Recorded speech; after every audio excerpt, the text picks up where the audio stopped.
Hey, what's going on guys? Slaying BK's here. Finally getting off my lazy ass to do a gameplay commentary. This is just some domination on Summit 6v6 using my AK-47 with dual mags. Got Hardline Pro, Hardened, and Ninja Pro. Kill streaks are the Counter Spy plane, Blackbird, and Dogs. So, it's been a while since I've done one of these thingies, but hope you guys didn't miss me for too long. The last time I did one of these, the PSN was still out, and I was playing this lovely game here on the Xbox. Well, not this specific game, this was played on the PS3, but my only way to get my Black Ops fix, if you will, was to play it on the Xbox. And I talked about that a little, but after completing nearly a prestige on the Xbox, and my subscription has long expired by now probably, but I completed almost a prestige. I was like level 40 something when I decided to just never play on the Xbox ever again probably.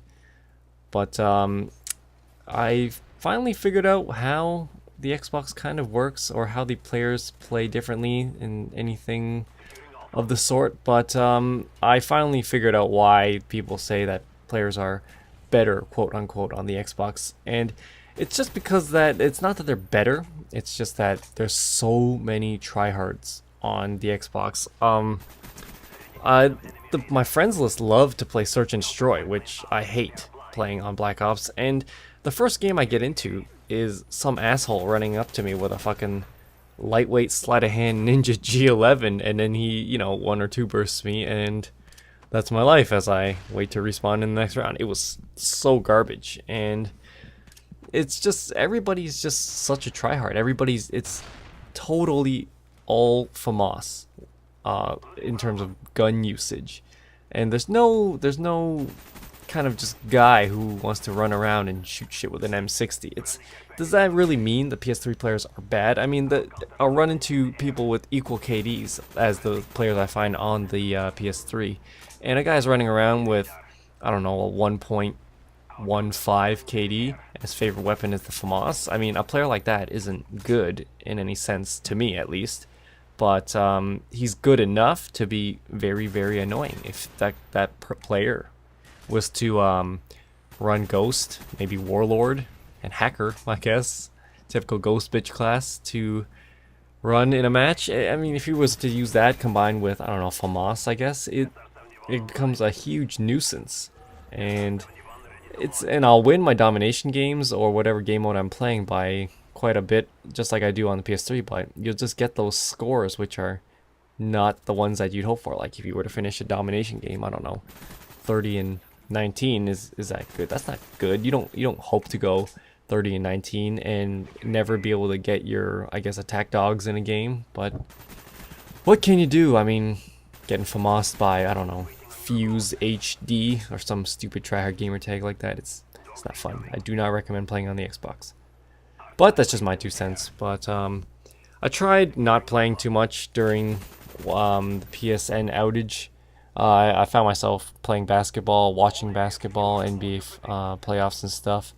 But I played board games with friends to kill some time, and as frustrating as Black Ops can be at certain times, I can tell you that losing at a board game in front of your friends is pretty much infinitely more frustrating. At least it feels like it's just a video game, and if you win or lose or do poorly, it doesn't seem to have the same effect as a board game when the person who beats you is sitting right in front of you, and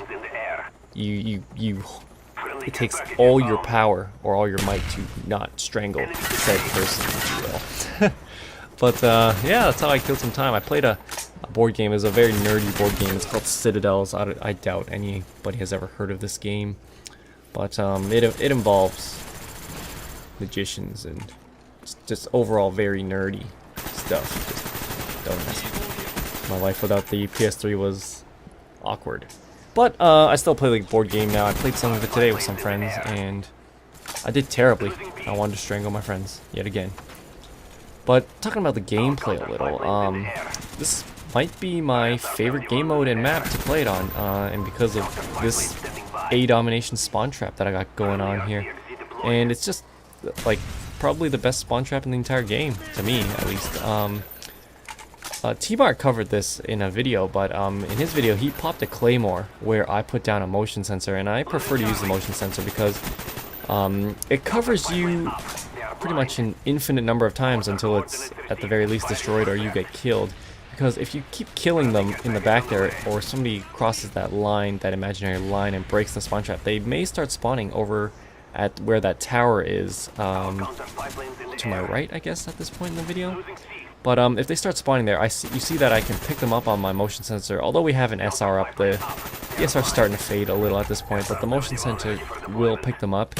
And if anybody decides to jump out of the ADOM house, or ADOM box, and onto this surprise bitch bridge, but it'll pick them up too. But whereas the Claymore kind of saves you once, this motion sensor can be used pretty much an infinite number of times, which you'll see me use multiple times here. And yeah, pick up another set of dogs here.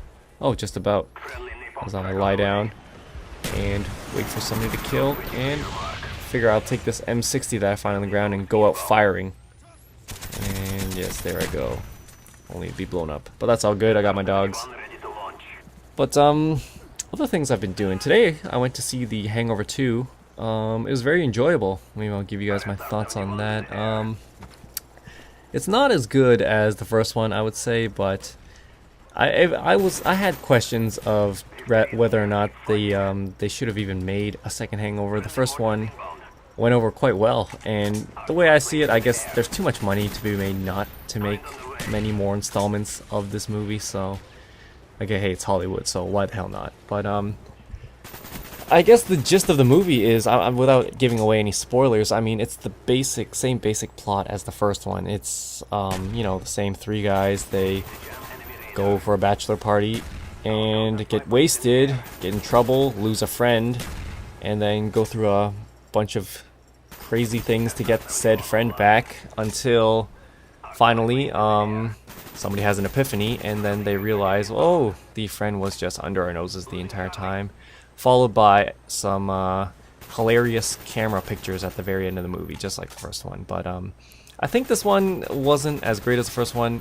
even though it was still funny. But the first one kind of caught you off guard on everything that they did, and you go into this movie having all these, you know, little expectations. You kind of expected them to eventually find their friend, and then I kind of predicted that there'd probably be a camera at the end where you see all these hilarious pictures of their crazy wild night. But that's the gameplay. Final score 42-3. Hope you guys enjoyed it. I'll try to post more frequently for you guys, but I'll see y'all later.